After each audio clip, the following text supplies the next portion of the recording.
You are listening to the QSR Web Podcast. Hi, everyone, and welcome back to the podcast. I'm QSR Web Editor and podcast host Shelley Whitehead, and like most of America, I find it nearly impossible to resist a creamy, cold, frozen custard, especially on one of the hot summer days we're heading into. And apparently I'm not alone because a lot of Americans seem to be heading to the Freddy's frozen custard and steak burgers chain these days. In fact, last year was a record-setting one for the brand, which recorded an eye-popping 14.5% increase in system-wide sales over the previous year. Of course, COVID-19 has likely messed with those numbers this year, but we're going to get straight scoop on that today on the podcast when one of Freddy's co-founders and the chain's COO, Scott Redler, joins us. And welcome, Scott. Well, thank you very much. It is our pleasure to have you here. Now, let's dive right into the custard cup, so to speak. Now, 2020 dawns, and you're coming off this great year at Freddy's in 2019. Then a couple of months into this year, bang, the brand, like others nationally, is blindsided by COVID-19. So can you tell us about the current state of things with Freddy's and also give us an idea of your reach in store numbers and regions and growth plans as we sit today? Well, absolutely. So we have 381 restaurants open, and we're in 32 states in the U.S. and 3 locations in the Middle East. And we've, like everyone else, COVID-19 hit us square on the head and said, wait a minute. And we all took a step back and started working on our plans to make it work in the new temporary normal, and then past that, the new permanent normal, as we'll figure out down the road. Yeah, it is going to be a new permanent normal, isn't it? This has really shifted things for restaurateurs. How has that great 2019 helped you see your way through the current crisis? And can you give us an idea of the pandemic-related hit Freddy's has taken? Yeah, so, obviously we had an incredible 2019, built 41 restaurants, and it's our 5th year building restaurants of that number, 40 to 50. And we're just driving along in our sports car going at a great pace. And all of a sudden the stop sign hit, and trying to figure it out like everyone else in the country, the impact to restaurants was immediate and hard.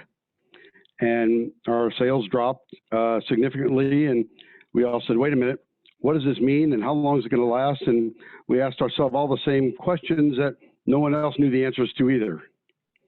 So we started having daily meetings and with our senior management team and marketing and operations, and trying to understand what we needed to do to move forward and what the best practices were going to be. It's painful, isn't it? It truly is. And understanding the number of lives this has affected. And, we have taken the approach from the beginning that health is first. We want people to be healthy and safe, and taking that approach, and we're going to err on that side first. And then after we get that segment figured out, we figure out the operational component and what we need to do and do better while maintaining the safety of our guests and our team members. What kinds of changes have you made in the way you're conducting business now that you're thinking about retaining going forward? Well, so we're very fortunate that we have drive-thrus, and I've been in the restaurant business for a lot of years, since I've been 15, so 45 years. And full service is really the bigger challenge, because changing from a concept where you're doing 95% of your food in a dining room and 5% with carryout or delivery, that's a different scenario. So we're very fortunate that we had drive-thrus. What we did initially was go, okay, we have drive-thrus and we were doing carryout, and we put together a task force with our team here, our operations team, and laser focused on what we do well in drive-thru and truly what our opportunities were to help speed up drive-thru while maintaining what we call the Freddy's way. And the Freddy's way is just doing things the right way. we cook all of our food to order, and that's a we will never vary from that. And we kept those programs in place and kept our burgers hot and fresh and fries fresh and hot and moved forward with that. The Freddy's way. I like that. Yes. What did you, when you did the task force kind of laser focus, as you were saying, on the drive-through, what you decide you all do really well in the drive-through and that you could really use to get you through this? Well, we started with our most important thing, and that's obviously utilizing the Freddy's way with hospitality and food. It's a lot harder to show great hospitality when your interaction with a guest is on a speakerphone and then in person for a very limited amount of time while they're picking up their meals. So we made sure we focused on that and not varying any cooking processes that we had. We started to understand where our choke points were, what was really, truly slowing us down, and understanding the time it takes to put an order in at a drive-through, and then the time it takes to cook the food. And we put some balance into that and shifted some of the roles that we used to do at the drive-through window to the order-taking process. And that helped us pick up some speed. Is that right? So you think this might be something that you carry forth? We are going to come out of this faster in the drive-thrus than we've ever been. It's a little more challenging for a concept like ours when we cook everything to order, and we're very proud that we cook everything to order. We all know if you're going to be bad, it better be this good. So if you're going to have a burger and fries and frozen custard, you want it right. We call that the Freddy's way, in great hospitality and environment. And when you're sitting there and you take a fry right when you get it in a drive-thru, and it's fresh and it's hot and crisp and seasoned perfectly with our Freddy seasoning, you smile. When you take a bite of frozen custard you alluded to earlier, we make frozen custard throughout the day. We didn't want to take our product and degrade it at all. We wanted everything to be just as it was so that we can take care of our guests time and time again. What have you learned about the brand, its leaders and staff, and its customers through this tough time that I guess you will use to guide you moving into the future? You know, it's amazing to us that our guests, the loyalty of our guests and the understanding, and as these times have come upon us, the amount of time that people will spend to get their, I'll call it a Freddy's fix. You need your Freddy's fix. Because when you sit down and you have your burger, fries, and custard, and done the right way, which we execute as strong as we can every meal period, you're happy, you smile. When you take a bite of custard, you smile. It makes you happy. It makes your family happy. And I think the problems of the world go away for just a few seconds. Boy, do we need that right now. Absolutely. Can you see, as far as when you say what you've learned that you're going to retain going forward, about, you talked about the loyalty of your guest and getting that Freddy's fix. Is that something that you all are actively planning on highlighting as we move forward? For instance, I've talked to a couple of QSR restaurateurs who are saying that there's going to be a resurgence of love for fast food, when we come back from the lockdown state. Well, I think we're going to. I think we've always had that. That really comes from our beginnings. When we started Freddy's, most of my experience was in full-service restaurants and some upscale full-service. So taking the full-service hospitality, putting it into a fast casual restaurant like Freddy's, we did that from the beginning. What was critical to us during these times is not letting that go away. It is so important to our culture, to our team members, franchisees. Everyone comes in and goes, okay, I've got to have my Freddy's fix. I need to have custard. I'm going to have a better day because I'm having a turtle sundae with freshly made custard, hot fudge, hot caramel, toasted pecans and whipped cream, and a cherry. And when you take a bite, you smile. The interesting thing about Freddy's is that our franchisees, typical franchisee goes to a Freddy's, enjoys a meal, goes, wait a minute, this was great. Then they go back. Then they call us. And a lot of them have had other restaurant experience. Some have not. And they've all learned the Freddy's way to do things with culture and hospitality and taking care of their team members and taking care of their guests. So we build loyal following forever. So if you had to name what this brand's greatest assets are, and also had to name what you see as the toughest challenges for this brand at the moment, what are they? And, you know, what are your problem solving skills doing to handle those? Well, let's start with the strengths, and it's really easy.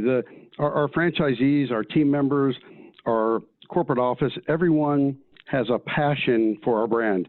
And when I talk about passion, it's for hospitality, it's for culture, it's for food that we feel is best in segment. And we're family. We actually have a reunion every 18 months with our franchisees, and we call it a Freddy's Family Reunion. That's a lot different scenario than most businesses operate, and we think that's a huge advantage for us. The second major component on the plus side, in 17 and a half years, we have never made a decision to downgrade a product or cut the portion on a product. We believe in doing it the right way, the Freddy's way, every time, and that's an absolute for us. You get to the challenges with COVID, everybody took a deep breath and tried to understand what was really happening. None of us have ever been through a pandemic. None of us have ever understood what it means to see unemployment numbers going to the numbers they are and watch the economy come to a complete shutdown. So you try and make the best. If life gives you lemons, make lemonade. And in that scenario, we sat around and we said, okay, what can we do better? Let's look at this as, let's just not sit here and feel sorry for ourselves because we're in this situation. Let's take a look at it and say, all right, what can we do to improve in area A? The other, which was drive-through. The next thing was delivery. We had delivery testing in a minimal number of locations, under 30, and we geared that up quickly. And now we have delivery in almost every restaurant in this short period of time. So taking the negative, you can sit and dwell on negative things. I'm an optimist. I think we need to focus on what we can do better, what the positive things are going on. We're all sitting here and our sales have gone up every week that we've been open since the pandemic started, since the shutdown of the government. And we are very fortunate that we have drive-thrus. We're very fortunate that we're able to use our team members and our franchisees, and we have the tools available to help us get better every day. And I don't think we're losing that attitude. We're still looking to and striving to get better and better. Wow, ramping up that delivery very quickly was a challenge, wasn't it? It was absolutely a challenge. And the good news is our IT department and our CFO really just grabbed the bull by the horn and knew the priority and knew the upside of this and worked with DoorDash as our supplier, and everybody worked as hard as they could to get as many tablets out, and with shortages of tablets and things like that, they really did a fantastic job getting our system open and getting our system delivering, because it did make an impact on sales. And you say you're almost 100% now delivery across stores? We are. So we have, I think almost all the restaurants have signed up, and there was a tablet shortage, as you can imagine, with other things. And we are working to get past that. But, the guest, when you don't want to leave your house and you still are sitting there waiting for your craveable Freddy's, we think that's a great thing. And we want to get it to you and get it to you as fresh and hot as we can and satisfied your Freddy's fix. Now, though you're a burger chain, or should I say steak burger chain? Please say steak burger. Thank you. What about your non-meat offerings, like your veggie burger and cheese curds, and their popularity and, I guess, evolution going forward? Well, so starting with the veggie burger, we've had that on from the beginning. And it's actually, as we got larger, we were able to work with a supplier and do our own recipe for our veggie burger. It's outstanding. And when a guest tries it, typically someone that's a meat eater, and then they try a veggie burger, they go, well, wait, this is really good.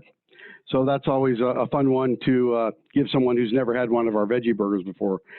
It's a limited number of guests that go for vegetarian. We are absolutely a double steak burger with cheese, fresh hot fries, and turtle sundae type of operation. But we have that option for our guests that want vegetarian. So I'm interested also in your take-home kind of retail product sales, like your fry sauce or your custard quarts. Do you see any increased activity in that area going forward? Well, we think that, the way our guests dine is yet to be defined. And, we're all making these guesses and trying to make plans based on what we think. But we definitely believe that more meals will be consumed at home. When dining rooms open up in the country, it appears that a lot of them are going to open up at less than full tables, and more guests will, just by sheer capacity, more guests will be going through the drive-through or getting delivery or getting a meal to take home and dining that way. That said, we do sell a very significant amount of our Freddy's fry sauce and Freddy's jalapeno fry sauce and our Freddy's seasoning. The custard treats, when you're trying to, your family's at home and you're going to be in this environment watching whatever binge watching show you're watching, and we've all done that. And it's great to be able to pull a quart of custard out with toppings and serve your family and get to sit around and enjoy and have a great family evening. But then you have to share it, right? Well, I don't think you have to share. I think you wait till everybody goes in the other room because they don't like the TV show you're watching, and that's when you bring the custard out. I'm kidding, of course.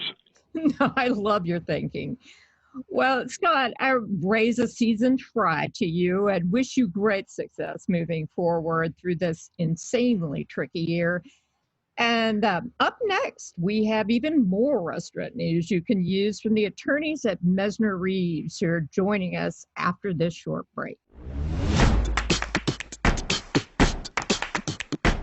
All right, now we are back with two attorneys from the national full-service law firm at Mesner Reeves, which serves a wide array of businesses, including U.S. restaurant brands. First, let me introduce one of the firm's partners in its corporate practice group, Rachel Farr, whose experience covers areas like corporate compliance, securities, and state and federal regulatory compliance issues, among others. And welcome, Rachel. Hi, Shelley. Thank you so much for having me. My pleasure. And next, please meet Mesner Reeves' partner and the head of its Utah office, Torben Welch, who has built his legal expertise helping to resolve complex corporate real estate and intellectual property transactions across industries, including the restaurant business. And welcome to you, Torben.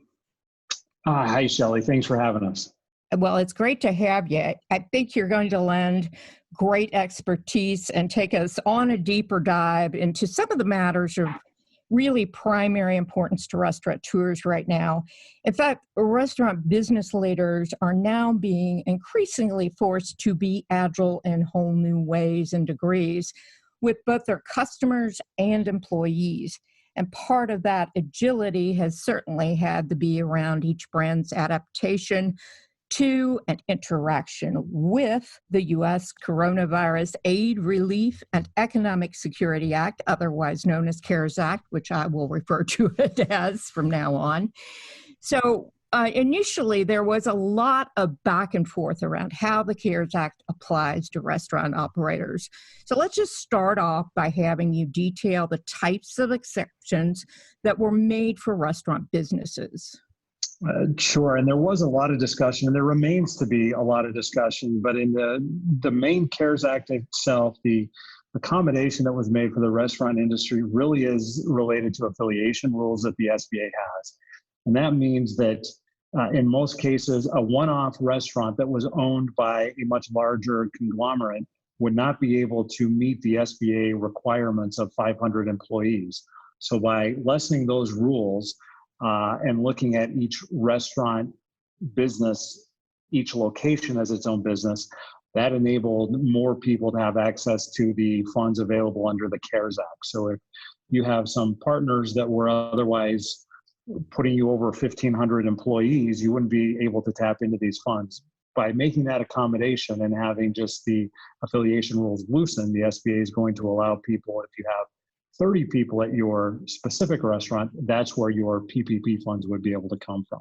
Generally speaking, all the other accommodations that are available to all borrowers are in place for restaurateurs. So there's going to be no guarantee, no collateral that's required to be pledged to get some of these funds.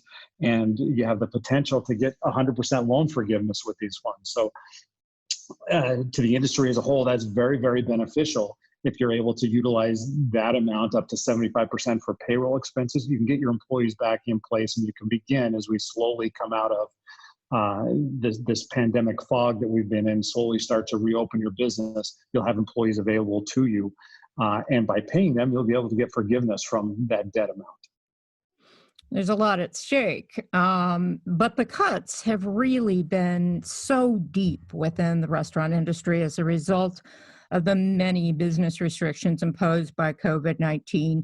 In fact, U.S. restaurants have experienced more job losses than any other industry here through the pandemic. That actually led the National Restaurant Association to send its so-called blueprint for recovery to Congress on April 20th. So how would this plan mitigate the employment challenges faced by restaurant operators? And similarly, can you explain what happens if a restaurant operator doesn't use all the funds they've obtained and wants to return them at the end of the period? Yeah, absolutely. So just piggybacking on what Torben said, there's been a lot of ongoing discussion between the NRA and Congress because the restaurant industry is such a huge employer. Despite that, the CARES Act, of course, is not specifically tailored to the restaurant industry. And as a result of that, there's a lot of kind of elements of it that don't exactly work, which is kind of what led to the NRA sending the blueprint to recovery to Congress a week or so ago. And there's three main programs that they are recommending that Congress explore that specifically target the restaurant industry. The first being the creation of a restaurant and food service industry recovery fund.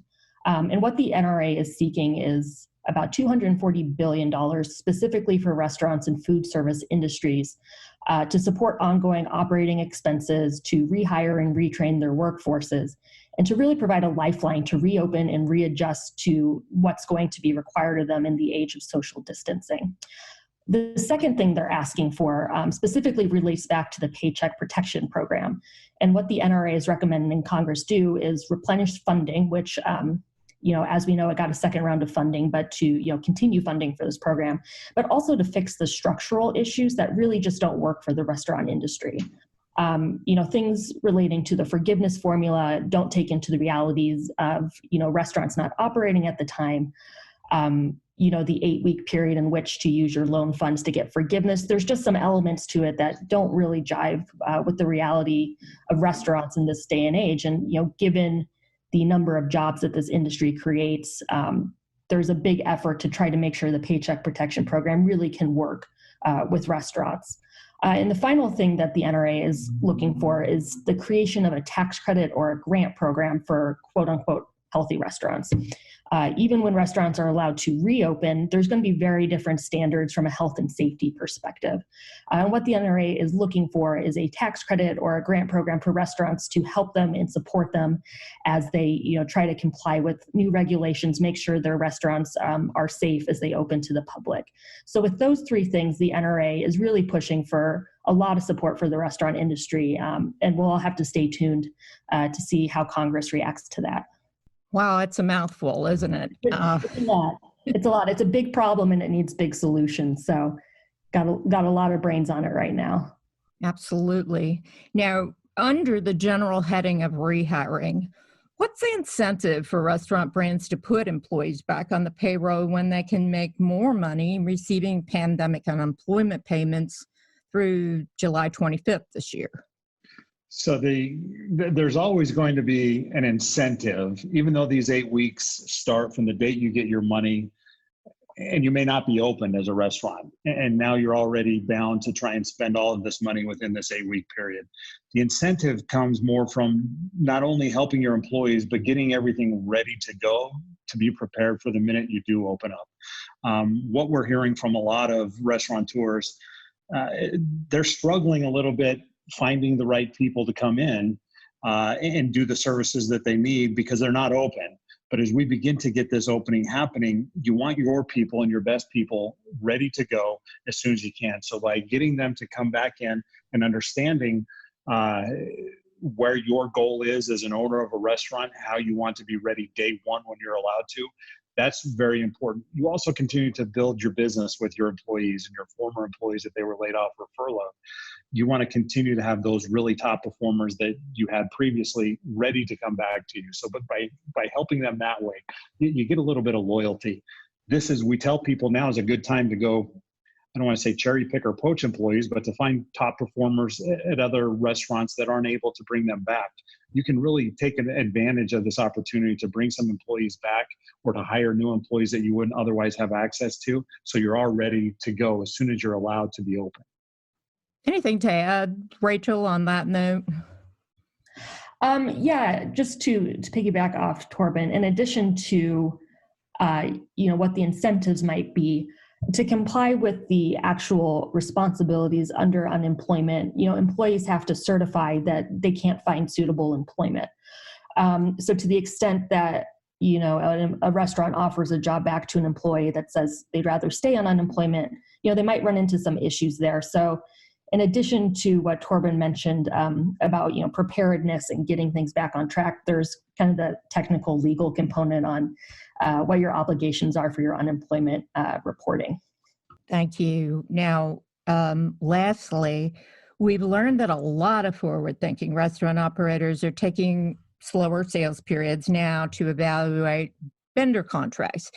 What are some key considerations and methods restaurant operators can use to renegotiate vendor contracts, leases, and other types of contracts? And also, does Messner Reeves have any resources operators can use to guide them through during this time? Absolutely. When it comes to looking at vendor contracts, leases, things like that, the key consideration for the restaurant industry is to lean on the relationships you have. More so than any other industry, I know the hospitality industry relies on close relationships among everyone, cooks, vendors, landlords. That's just how it works. So when facing vendor negotiations, we're telling people to, start with an honest and open assessment of where you are and what your situation is. Everyone benefits from honesty, and everyone understands that this is an incredibly difficult time. And think of it from the perspective of, we are really business partners with all of the people in the restaurant industry who are supporting us, our vendors, our liquor suppliers, our employees. How do we be good business partners with them with the limitations we have right now?